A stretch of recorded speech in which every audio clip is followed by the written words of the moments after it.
জনগণের বিরুদ্ধে যারা, তারাই হচ্ছে উগ্র ধর্মান্ধ গোষ্ঠী, যারা বাংলাদেশকে বিশ্বের মানচিত্রে আবার একটি বিপদগামী রাষ্ট্র হিসেবে পরিচিত করাতে চান।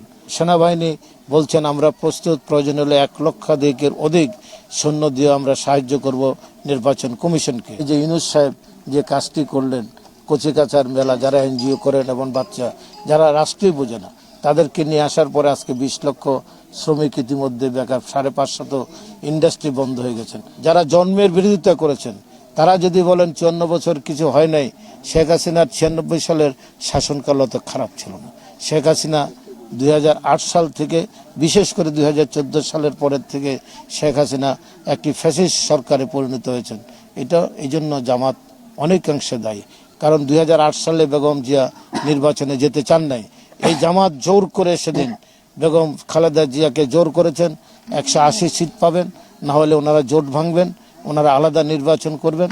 এইভাবে প্রভাবিত করে সেদিন বেগম জিয়াকে নির্বাচনে নিয়ে গেছিলেন। অতএব মূল কারিগরটি হচ্ছে বাংলাদেশের জনগণের বিরুদ্ধে যারা, তারাই হচ্ছে উগ্র ধর্মান্ধ গোষ্ঠী, যারা বাংলাদেশকে বিশ্বের মানচিত্রে আবার একটি বিপদগামী রাষ্ট্র হিসেবে পরিচিত করাতে চান। আমরা চাই 90-এর গণঅভ্যুত্থানের পরে এদেশের সেনাবাহিনী গণতন্ত্রের পক্ষে ছিলেন। নুরুদ্দিন সাহেব সেদিন সেনাপ্রধান ছিলেন, ইচ্ছা করলে ক্ষমতা নিতে পারতেন, কিন্তু বাংলাদেশের এই সেনাবাহিনী মুক্তিযুদ্ধের সেনাবাহিনী। তারা 15ই আগস্ট এদেশে হয়েছে, 7ই নভেম্বর এদেশে হয়েছে, সব কিছু সেনাবাহিনীর। 71-এর মুক্তিযুদ্ধ হয়েছে সেনাবাহিনীর উপর ভিত্তি করে। 91 সালে নির্বাচন, বিচারপতি সাত্তার শাহাবুদ্দিন মাত্র 90 দিনের মাথায় একটি অবাধ নিরপেক্ষ নির্বাচন করতে সক্ষম হয়েছেন সেনাবাহিনীর সহায়তায়। এবারও শেখ হাসিনাকে ভারতে পাঠিয়ে দিয়েছেন সেনাবাহিনী, এবং সেনাবাহিনী বলছেন আমরা প্রস্তুত, প্রয়োজন হলে 1,00,000 অধিক সৈন্য দিয়ে আমরা সাহায্য করব নির্বাচন কমিশনকে। সেনাবাহিনী বলেছেন যে গণতান্ত্রিক সরকার ছাড়া বাংলাদেশ টিকবে না। অতএব সেনাবাহিনী এখনও এই জনতার নির্বাচনের পক্ষে, এবং যারা আজকে পিয়ার নামক শব্দটি নিয়ে এসেছেন, যারা না ভোটের শব্দ এবং গণভোটের শব্দ নিয়ে এসেছেন, তারা প্রকারান্তে বাংলাদেশের বিরুদ্ধে কাজ করছেন।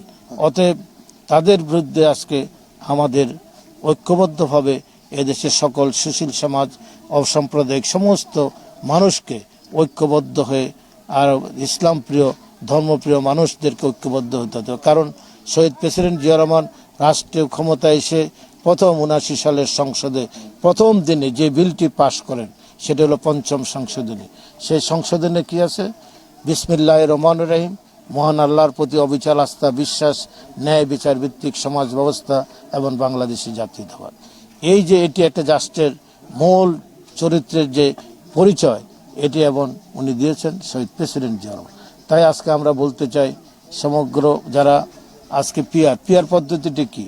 আপনি ভোট দেবেন এই নুরুল আমিন খানকে, আর নির্বাচিত হবেন ডাক্তার শফিক, কারণ উনি 3বার নির্বাচন করেছেন, 3বার মিলে উনি 51,000 ভোট পেয়েছেন। 3বারের যোগফল মিলালে 18,000, 17,000, 22,000 এটা মিলালে 51,000 ভোট পেয়েছেন।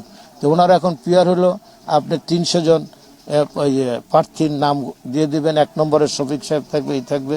তো ভোট দেবেন নুরুল আমিন খানকে, আর এমপি হবেন শফিক সাহেব, কারণ ওনার নাম 1 নম্বরে আছে। তো পার্সেন্টেজ অনুসারে তো এই ভোট তো এদেশের মানুষ চায় না। এদেশের মানুষ চায় আমি ভোট দিয়েছি নুরুল আমিন খানকে, তাকে আমি সকাল বিকাল চাই, আমার সকল সুখ দুঃখ, রাস্তাঘাট, ব্রিজ, আমার ছেলে মেয়ের লেখাপড়া সহ সামাজিক উন্নয়ন, আমার সামাজিক নিরাপত্তা, এটা জনপ্রতিনিধিকে সে সকাল বিকাল চায়।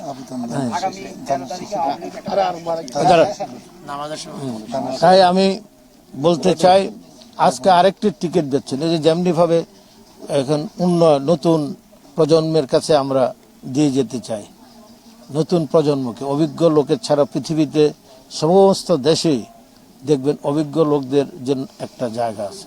অভিজ্ঞতা ছাড়া আপনার দেশ চলতে পারে না।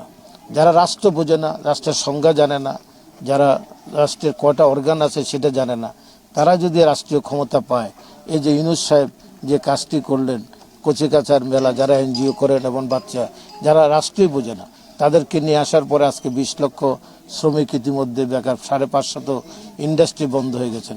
এই যদি অগণতান্ত্রিক সরকার আরও থাকে, তাহলে দেশ পঙ্গু হয়ে যাবে, স্বাধীনতার সার্বভৌমত্ব থাকবে না।